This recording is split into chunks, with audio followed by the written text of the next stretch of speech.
आधी हकीकत आधा फसाना। आज हम आपको एक ऐसे मंदिर की कहानी दिखाने जा रहे हैं जिसने देश ही नहीं विदेशी सैलानियों को भी हैरत में डाल रखा है। यह उस मंदिर की कहानी है जहां भीषण ठंड के बावजूद देवी की मूर्ति से पसीना निकलने का दावा किया जाता है। एक स्वयंभू मूर्ति है। लोग बताते हैं कि उस मूर्ति को चोरों ने चुराने की भी कोशिश की, लेकिन देवी मां का चमत्कार कुछ ऐसा है कि चोर अपने मकसद में कामयाब नहीं हो सके। इतना ही नहीं, जहां यह मंदिर मौजूद है वहां सब कुछ देवी के ही आदेश पर होता है। देवी जो चाहें वो कर सकती हैं। ऐसे ही चमत्कारी दावों से जुड़ी है हमारी आज की यह कहानी। लेकिन उससे पहले आज की कहानी का यह छोटा सा ट्रेलर देखिए।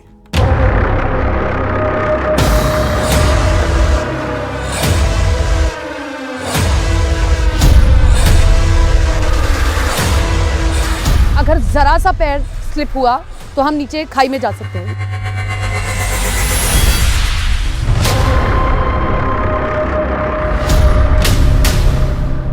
सुबह के टाइम में कन्या रूप, दोपहर के टाइम में यौवनावस्था में और शाम के वक्त में ये वृद्धा रूप में।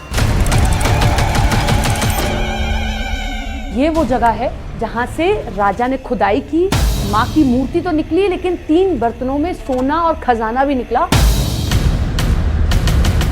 चोर जो है मूर्ति लेकर आ गए, वहां छोड़ के चले गए। उनकी जो इतनी मशीनरी थी सारी बह गई। आज की डेट में भी पसीना आता है माता को।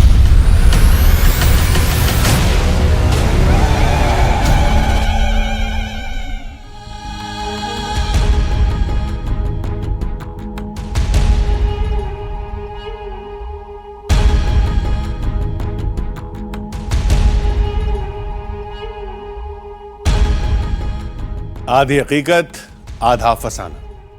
देश की राजधानी दिल्ली से करीब 600 किलोमीटर दूर हिमाचल प्रदेश का शहर चंबा।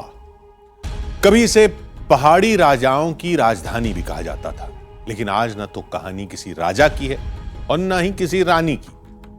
आज कहानी उस मंदिर की देवी की है जिनके चमत्कारों की कहानियां चंबा के चप्पे चप्पे में दर्ज है।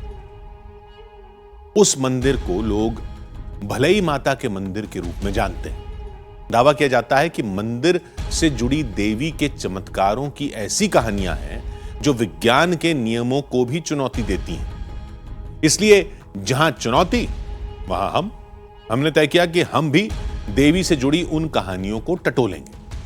हम समझेंगे कि आखिर भलई माता के मंदिर में ऐसा क्या है जो वैज्ञानिकों के लिए भी पहेली बना हुआ है।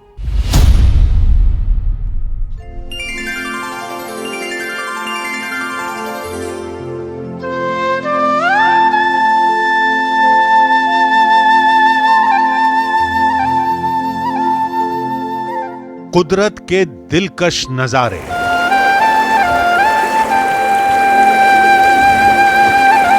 बर्फ की सफेद चादर से ढके पहाड़,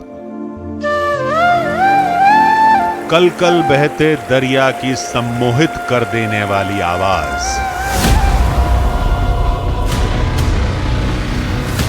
ये हिमाचल प्रदेश के चंबा शहर की अद्भुत, अलौकिक और मायावी दुनिया है।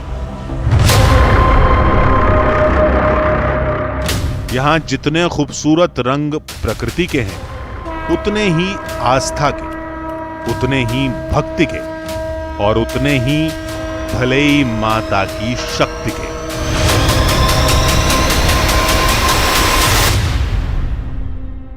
नमस्कार, मैं हूं आपके साथ सपना शुक्ला। 5 डिग्री का टेम्परेचर है जहां मैं खड़ी हूं, लेकिन आपको मेरे चेहरे पर कहीं पसीना नहीं दिखाई देगा, और होगा भी क्यों। साइंस भी नहीं कहता जब 5 डिग्री का टेम्परेचर और आपके चेहरे पर पसीना है। लेकिन यहां आकर एक वैज्ञानिक दावा फेल हो रहा है। मेरे पीछे आप भलई माता का ये मंदिर देख रहे हैं। हिमाचल प्रदेश के चंबा में ये मंदिर है, और यहाँ की मान्यता, यहाँ का दावा ये है कि यहाँ जो माँ की मूर्ति है उनके चेहरे पर पसीना आता है, टेम्परेचर कोई भी हो। तो हम भी दंग रह गए। अब इसी रहस्य की पड़ताल करने के लिए, सच को देखने के लिए आधी हकीकत आधा फसाना की टीम पहुंची है इस मंदिर में, और हम भी उस सच को जानने, देखने और समझने की कोशिश करेंगे। इस दावे के सहारे आधी हकीकत आधा फसाना की टीम बढ़ चली उस रास्ते पर जो जितना खूबसूरत था उतना ही रहस्यमयी। खतरनाक पहाड़ी रास्तों से गुजरते हुए हमारी टीम उस पहले पड़ाव तक पहुंच गई जहां से भलई माता के चमत्कार की कहानियां शुरू होती हैं, यानी मंदिर का पहला प्रवेश द्वार। तो लो जी, जिस मंदिर की खोज में हम निकले हैं, भलई माता का मंदिर, आप देख पा रहे होंगे, ये आपको मुख्य द्वार दिखाई दे रहा होगा। हम उसके सबसे अहम पड़ाव यानी कि पहले पड़ाव पर पहुंच गए हैं। अब इसके बाद हम अंदर जाएंगे और जो सच हम सुनते हुए आ रहे हैं यहाँ के लोगों से या हमने पढ़ा, अब उस सच को जाकर हम खुद देखने की कोशिश करेंगे कि आखिर वाकई क्या माँ को पसीना आता है। मंदिर के मुख्य द्वार से जैसे ही हमने अपने कदमों को आगे की तरफ बढ़ाना शुरू किया, वैसे ही हमारी नजर इस बोर्ड पर टिक गई जिस पर मंदिर के अतीत और चमत्कारों से जुड़ी कहानियां दर्ज थी। जो बोर्ड पर लिखा हुआ था वो मेरी उत्सुकता और बढ़ा रहा था। मैं आपको पढ़कर सुनाती हूँ। ये देखिए कैसे यहाँ पर लिखा गया कि जो गृह भाग में माँ की लगभग 2 फुट ऊंची प्रतिमा है, मूर्त है। श्रद्धालुओं का विश्वास है कि श्रद्धा पूर्वक पूजा अर्चना करने से माँ की प्रतिमा से पसीना निकलता है, जो हम पढ़कर आए थे या जो हमने यहाँ के लोगों से सुना। लेकिन इसी बीच कैसे यहाँ आई, ये एक स्वयंभू मूर्ति है, ये कहा जाता है। कैसे आई, एक राजा हैं, उनको माँ ने सपना में दर्शन दिया और उसके बाद उन्होंने अपने बारे में बताया। लेकिन सिर्फ माँ की मूर्ति नहीं मिली, बल्कि माँ ने यह भी कहा कि पत्थर के नीचे धन के 3 चरखे हैं, आप यहाँ आकर उसे ले जाओ, यानी कि धन भी मिला है। बोर्ड पर लिखी इन्हीं कहानियों ने हमारे कदमों को भलई माता के मंदिर की तरफ मोड़ा था। लेकिन 2 कहानियां बेहद चौंकाने वाली थी। एक कहानी मंदिर में महिलाओं के प्रवेश निषेध से जुड़ी हुई थी। दरअसल यहाँ ये लिखा हुआ है कि न केवल इतना कहा, माँ ने ये चेतावनी दी कि मंदिर में महिलाओं का प्रवेश वर्जित रहेगा। अब ऐसे में मैं कैसे जा पाती, ये मेरे मन में सवाल आ रहा था। लेकिन इसी बीच एक नीचे लाइन और मुझे दिखाई दी कि एक और माँ की उपासक ने दुर्गा देवी को स्वप्न में देखा और दर्शन किए और अनुमति दे दी। तब से महिलाएं भी यहाँ दर्शन कर रही हैं, मतलब मैं भी जा सकती हूँ अंदर। दूसरी कहानी थी मूर्ति की चोरी की।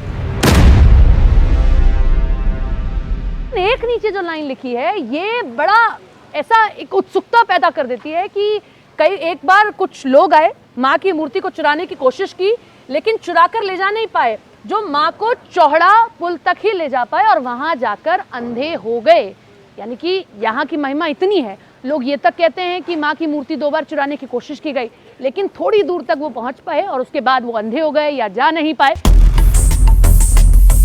हमें दोनों ही बातों को समझना था, लेकिन भलई माता की मूर्ति चोरी वाली कहानी से पहले हमें उस कहानी को समझना था जिसमें मंदिर के भीतर महिलाओं का प्रवेश वर्जित वाली बात कही गई थी। क्योंकि अगर मंदिर में पहुंच ही नहीं पाए तो भलई माता की मूर्ति पर आने वाले पसीने की कहानी को कैसे समझेंगे। दुर्गा बहन जी जो चंबा से थी, ये ब्रह्मचारिणी थे और छोटे जो बच्चों को पढ़ाते थे वो, तो उनको स्वप्न हुआ कि माता ने बोला कि मैं औरतों के लिए ये खोलना चाहती हूँ, तो आप सबसे पहले यहाँ मेरे भवन में आइए। तो पहले दिन जब वो गए तो पुजारियों ने जाना नहीं दिया कि भाई यहाँ तो बंद है। तो रात को फिर दोबारा माता ने कोई अपना विराट रूप ऐसा दुर्गा बहन जी के साथ हम मिले हुए हैं। अभी तो उनकी डेथ हो गई है। तो उन्होंने बोला कि दूसरे दिन फिर माता ने ये कहा कि आपको कोई भी रोकेगा आप जाइए। तो 4 बजे वो सुबह उठ के जैसे ही मंदिर खुला तो सबसे पहले गई, उसके बाद औरतें जाना शुरू हुई। यानी हम मंदिर के अंदर जा सकते थे। आधी हकीकत आधा फसाना की टीम तेजी से मंदिर की तरफ बढ़ने लगी। हाड़ कपाने वाली सर्दी और थका देने वाले सफर के बाद आखिर हम भलई माता के मंदिर पहुंच गए।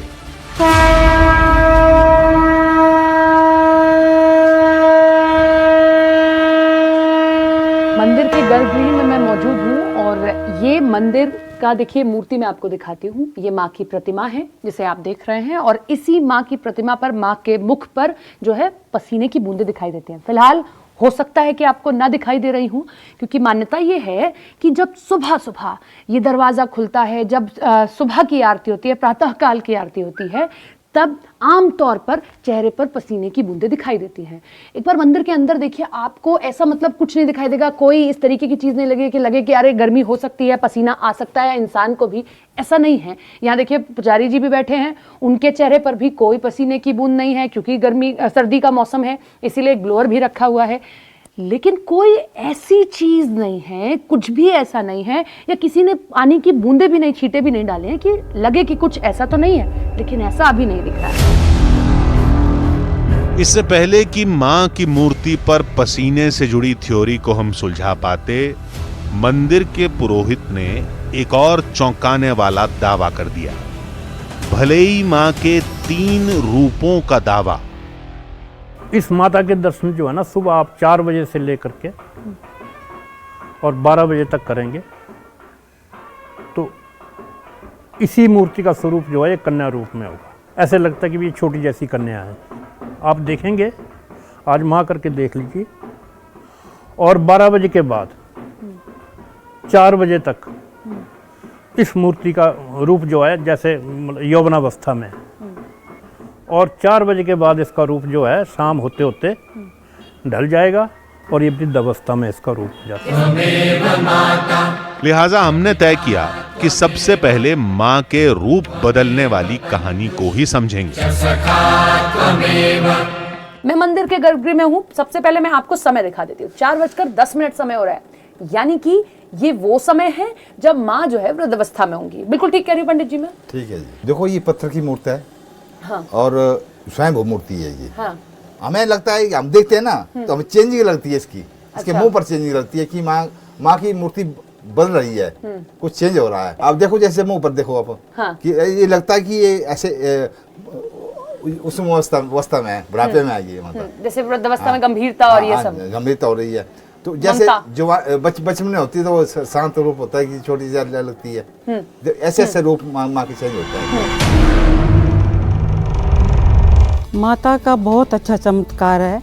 माता ने इतना चमत्कार दिखाया कि 1 साल के बाद हमें माता ने इस ऊपर लेके गए कि हम उस दुगना कमा रहे हैं। पता ही नहीं चला, आग लग गई थी। मैंने बोला माता सब कुछ देख रही है। यहाँ पे लोगों की आस्था इतनी दिल की गहराइयों से जुड़ी हुई है कि कुछ लोगों के घर में जैसे बच्चे नहीं होते हैं या कुछ कार्य रुके हुए हैं, जैसे घर में तरक्की नहीं हो रही है, तो वो लोग मन्नतें करते हैं माता के साथ। हमें तो क्या मतलब बार निकाला, कोई किसी प्रकार की बीमारी हो या किसी प्रकार की कोई संकट हो या किसी प्रकार का कोई कानूनी किसी प्रकार का दाव पेच झूठा लगा हुआ हो, तो हम तो माँ को याद करते हैं। अभी तक सब कुछ कहा सुना था, इसलिए अब वक्त था भले ही माता से जुड़े उस रहस्य को समझने का जिसे माता के पसीने से जोड़कर देखा जाता है। लेकिन यह तभी संभव था जब मंदिर में एक रात रुका जाए। इसलिए हम शाम की आरती के वक्त एक बार फिर मंदिर पहुंच गए।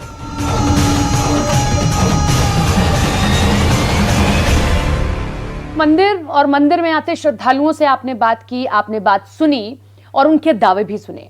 लेकिन अब आरती का वक्त हो रहा है और सायंकाल की आरती के बाद में मंदिर के पट बंद कर दिए जाएंगे। लेकिन मंदिर के पट बंद होने के बाद भी हम यहाँ रुकेंगे ताकि सुबह जब पट खुलें तो जो सच सुनते हुए हम आ रहे हैं वो सच हम अपनी आंखों से देख सके, हम आपको अपने कैमरे पर दिखा सके। श्री मातृ के चरण कमलों की जय हो। श्री मातृ के चरण कमलों की जय हो। सारी तैयारियों के बाद शाम की आरती शुरू कर दी गई।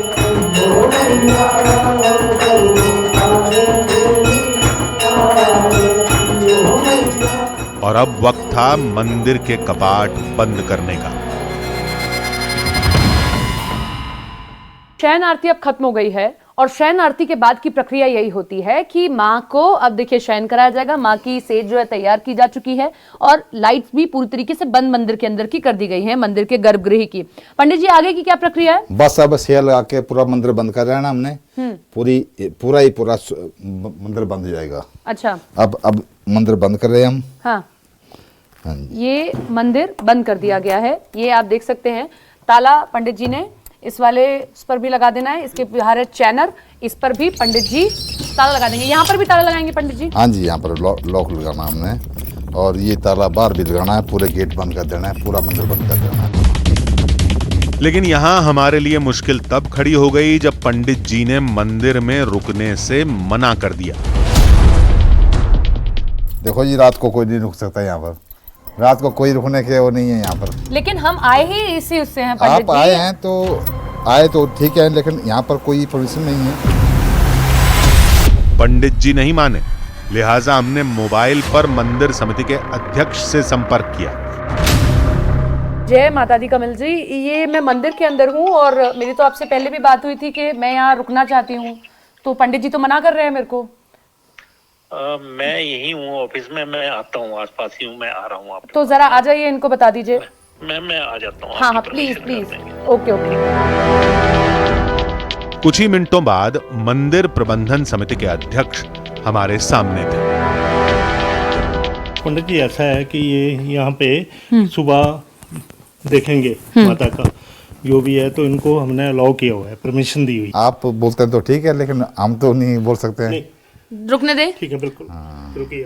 तो हमें परमिशन मिल गई है और अब हम रात भर यहीं रुकने वाले हैं। मंदिर में ठहरने की इजाजत हमें मिल चुकी थी। अब वक्त था रात के गुजरने का।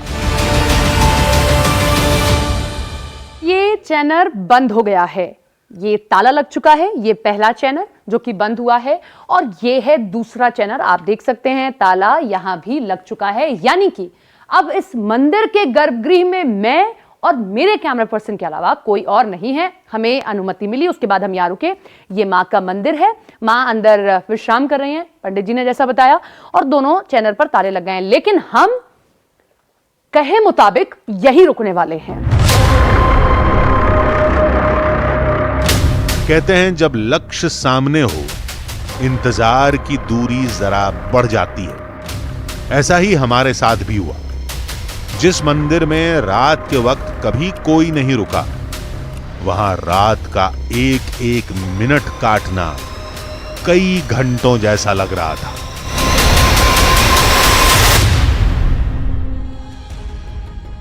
कहने को तो सुबह होने में कुछ ही घंटों का वक्त था, लेकिन आधी हकीकत आधा फसाना की टीम के लिए यह समय ऐसे गुजर रहा था कि न जाने अभी कितने और घंटे सुबह होने में बाकी हैं। फिर भी हमने धैर्य नहीं खोया। प्रचंड सर्दी में मंदिर के एक कोने में हम रात बिताते रहे। उस पल का इंतजार करते रहे कि कब मंदिर खुलेगा और हम उस चमत्कार को अपनी आंखों से देख सकेंगे जिसका दावा यहां बीते कई दशकों से किया जाता है। कहा भी जाता है कि सब्र का फल मीठा होता है, क्योंकि अब भले ही माता के मंदिर में हमें जो कुछ भी दिखने वाला था वो रहस्य और रोमांच का ऐसा मिला जुला ताना बाना था जो वैज्ञानिकों के लिए आज भी पहेली बना हुआ है। तो आइए देखते हैं मंदिर में रात गुजारने के बाद पहले पहर में क्या हुआ।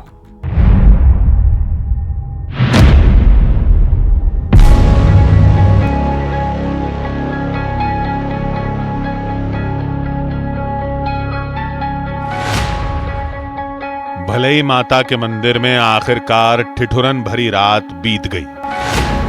घड़ी में अब सुबह के 6 बजने वाले थे, यानी मंदिर के कपाट खुलने का वक्त हो गया था। लेकिन सर्द रात में मंदिर में रुकने का असर हमारे चेहरे और आवाज में महसूस होने लगा था। तो देखिए सुबह का समय हो चुका है, पूरी रात हमने यहाँ गुजारी। समय आप देख रहे थे कि 6 बजने वाले हैं और 6 बजे ही पंडित जो यहाँ पर सेवा देते हैं वो आएंगे और जो भी शटर लगे हुए हैं उनको खोलेंगे। और उसके बाद जिसके लिए हमने पूरी रात इंतज़ार किया, हम वो अपने कैमरे में रिकॉर्ड करेंगे कि जिसके लिए हम इतनी दूर से चल कर आए, जिसके लिए हमें अलग अलग दावे चमत्कार बताए गए, अब हम उसे अपनी आंखों से देखेंगे। कुछ ही वक्त बाद पंडित जी भी आ गए।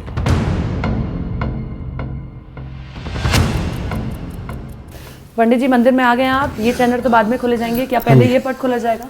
हाँ जी, अब इसका अच्छा दरवाजा खोल दिया जाएगा। ठीक है, ठीक है। तो पंडित जी अब अपना ये चैनल खोलेंगे, पट खोलेंगे, और उसके बाद जिसके लिए हमने पूरी रात इंतजार किया, अब वो हमारे सामने हमारे कैमरे पर होगा। दरवाजा खुलता हुआ,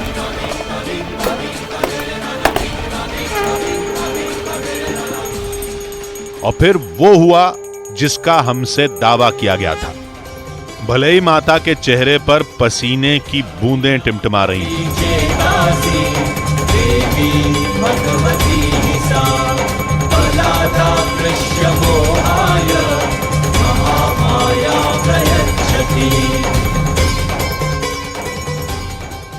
ये देखिए, माँ के चेहरे पर आपको पसीने की बूंदें, या जो गीला चेहरा होता है, जब आपके चेहरे पर पसीना आता है, वो तो आपके चेहरे पर दिखाई देता है, वो आपको माँ के चेहरे पर, माँ के स्वरूप पर दिखाई देगा। पूरा यहाँ से चेहरा गीला नजर आ रहा है, यानी कि जिसके लिए हम इंतजार कर रहे थे, जो हमें बताया गया, जो दावे, जो सच, जो चमत्कार बार बार यहाँ के लोग कह रहे थे, वो हमारे कैमरे में रिकॉर्ड होता हुआ आपको दिखाई दे रहा होगा।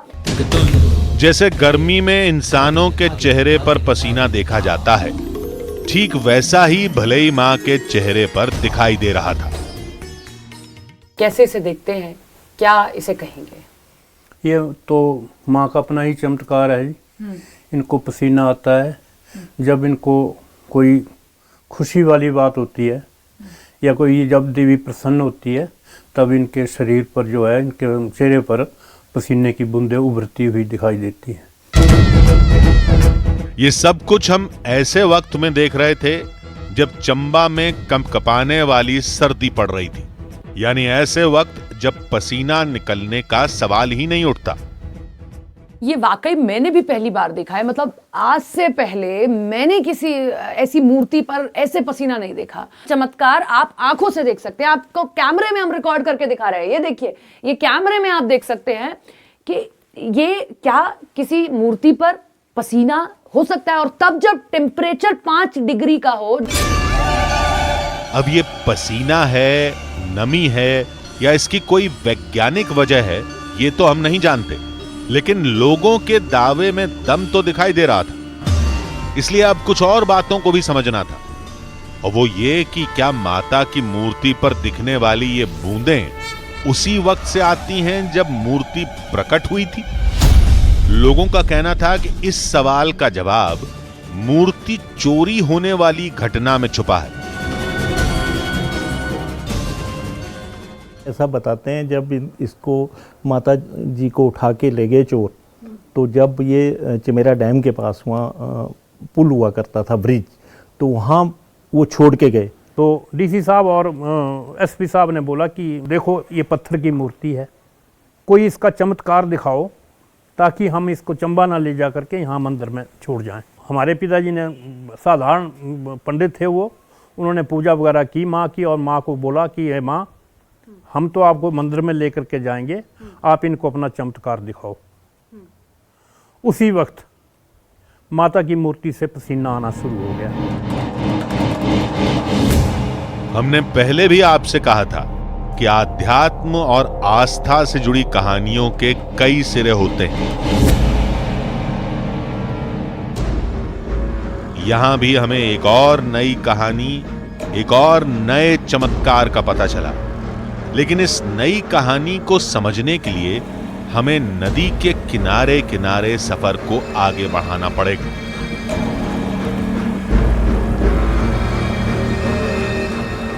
हम किनारे किनारे यहाँ से चलेंगे और उस जगह तक पहुंचेंगे जहां माँ की मूर्ति उन चोरों ने फेंकी थी। कहीं कोई कारण वहां तो नहीं छुपा है, ये भी समझने की हम कोशिश करेंगे। रास्ता लंबा था, इसलिए आधी हकीकत आधा फसाना की टीम एक नाव में सवार हो गई।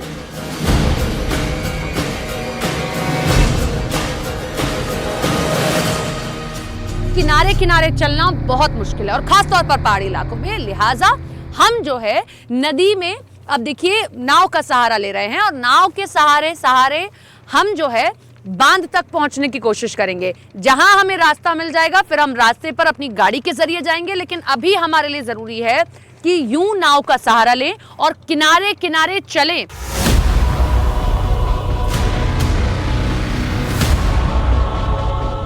बांध पर पहुंचने के बाद हमारी मुलाकात पीडब्ल्यूडी विभाग के पूर्व अधिकारी से हुई, जिन्होंने सबसे पहले हमें मूर्ति चोरी वाली घटना की आंखों देखी कहानी बताई।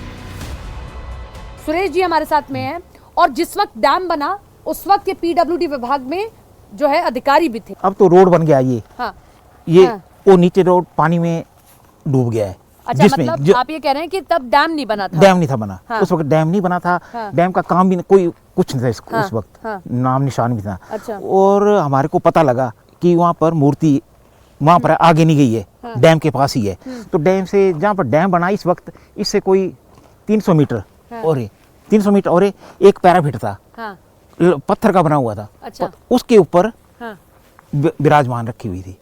ये जगह देख रहे हैं आप, जो वो आपको पेड़ दिखाई देंगे, ये जो 2 पेड़ दिखाई दे रहे हैं, सड़क नीचे पूरी धंस चुकी है और वहाँ इन्हें पत्थर थे, क्योंकि आमतौर पर जो ऐसी जगह होती है अगर आसपास नदी है तो वहाँ पत्थर होते हैं बड़े बड़े, मैं सही कह रही हूँ? बड़े बड़े पत्थर होते हैं और वहाँ इनको मूर्ति दिखाई दी। लेकिन इस कहानी के बाद उस शख्स ने हमें जो बताया वो और भी ज्यादा हैरान करने वाला था।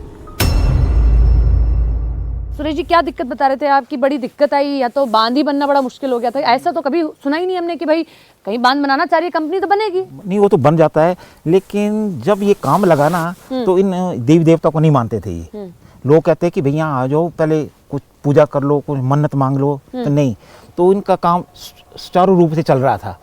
और जब पूरा इन्होंने फाउंडेशन तैयार कर दी, इसकी फाउंडेशन तैयार होगी और बरसात में इतना पानी है ना, इनका जो अपना वर्कशॉप वगैरह सारा बह गई पानी में और सारा वॉश आउट, सारी मशीनें चली गई। अब ये सब कैसे हुआ, ये कहानियों की तरह ही रहस्यमयी है, लेकिन भले ही माता के चेहरे पर आने वाले पसीने की कहानी का क्या, इसे और गहराई से समझने के लिए हमने अपनी तलाश के दायरे को बढ़ा दिया।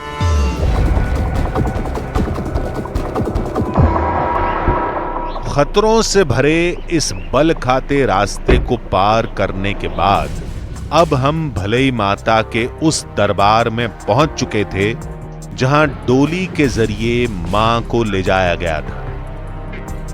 ऊपर जब चढ़े हैं तो ये वो मंदिर है, अब ये वो जगह है और ये मंदिर का गर्भगृह है। यहाँ पर भी एक माँ की मूर्ति है, आप देख सकते हैं। हालांकि ये वो मूर्ति नहीं है जो मूर्ति स्वयंभू रूप में प्रकट हुई है माता की, वो उसी मंदिर में रखी हुई है, लेकिन ये वो जगह जरूर है जहां से माँ प्रकट हुई है। मूर्ति आप देख सकते हैं, कुछ कुछ आपको वैसी ही दिखाई देगी, उतनी ही बड़ी आंखें माँ की है और कुछ वैसी ही प्रतिमा, लेकिन ये सिर्फ और सिर्फ वो जगह है जैसे माँ यहाँ से प्रकट हुई और यहाँ डोली के जरिए माँ को उस जगह तक ले जाया गया।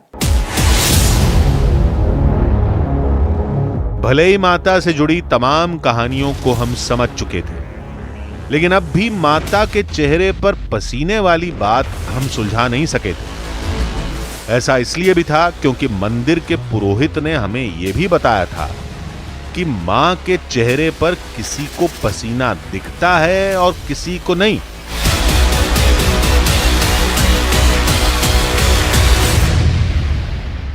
कई बार 4 लोग 5 लोग मंदिर में बैठे हुए माँ के दर्शन कर रहे हैं, एक आदमी बोलता कि देखो माँ को पसीना आ रहा है, 4 लोग बोलते हमें तो दिखाई नहीं देता है।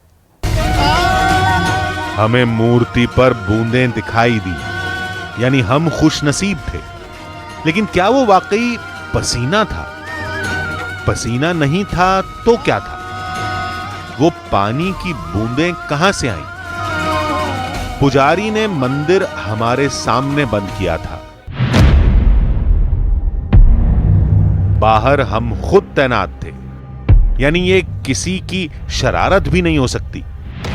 एक और गुंजाइश थी, वो ये कि छत के ऊपर पानी का कोई स्रोत हो जिससे पानी मूर्ति पर टपकता हो।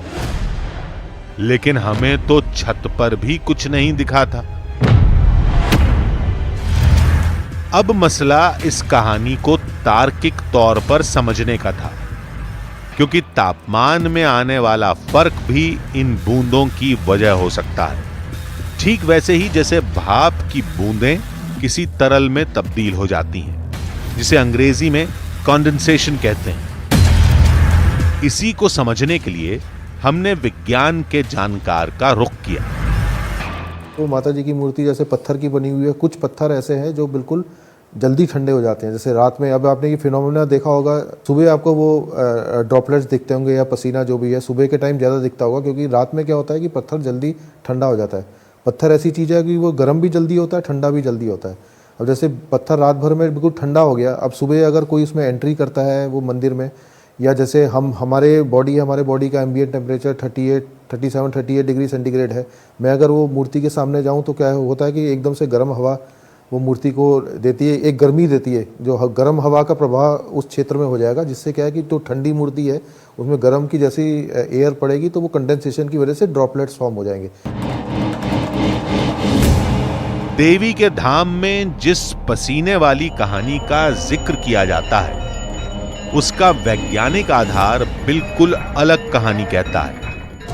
इसलिए हमने आस्था और वैज्ञानिक तर्कों के रास्तों को अलग अलग ही रहने दिया, क्योंकि जहां वैज्ञानिक प्रमाण है वहां सबूतों की तलाश नहीं, और जहां श्रद्धा है वहां सवाल नहीं।